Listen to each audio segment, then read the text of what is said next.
Hello সবাইকে, কেমন আছো তোমরা সবাই? আশা করি তোমরা সবাই ভালো আছো, সুস্থ আছো। আমরাও কিন্তু ভালো আছি।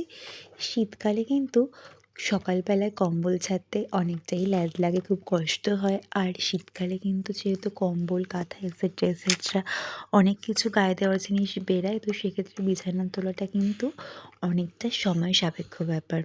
তোমরা এই যে লাগেজ ব্যাগগুলো দেখলে, সেটা কিসের জন্য বলো তো বন্ধুরা? আজকে কিন্তু আমি আমার বাপের বাড়িতে এসেছি, তো সেই জন্য একটু প্যাকিং চলছিল।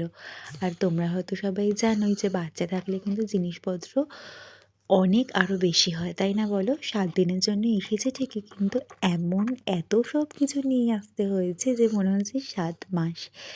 যাই হোক, তারপরে তো তাড়াতাড়ি করে রেডি হয়ে নিয়েছিলাম। বিকেলবেলায় বাবা এসেছিল নিতে, আর ওই দেখো আমার মাসি শাশুড়ি এসেছেন, যে দিদি ওকে দেখাশোনা করেন, তা ওরা সবাই মিলে গল্প করছে। আর মা কিন্তু দেখে চা করতে গেছে।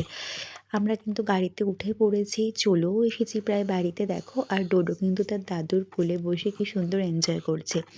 দেখো ওদিকে তো টেডি রেখে দিয়েছে, গাড়ি রেখে দিয়েছে, সব আমার সোনা বাবার পছন্দ মতন জিনিস তার দিদি রেখে দিয়েছে। এরপরে কিন্তু ফ্রেশ হয়ে চেঞ্জ করে চা খেয়ে নিয়েছিলাম। আর ওদিকে দেখো আমার বড় ছেলে আমার মাম খাচ্ছে, আর নিতা লুকিয়ে লুকিয়ে দেখছে। তো যাই হোক, সবাই মিলে কিন্তু আজকে বেশ ভালোই কাটলো। আজকে অনেক দিন পর এই বাড়িতে থাকার জন্য এলাম। মামি মাসি সবাই এসেছিল।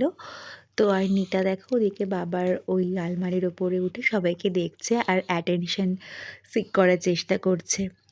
তো সবাই ভালো থেকো বন্ধুরা, সুস্থ থেকো। অলরেডি কিন্তু ঠান্ডা অনেকটা কমে গেছে।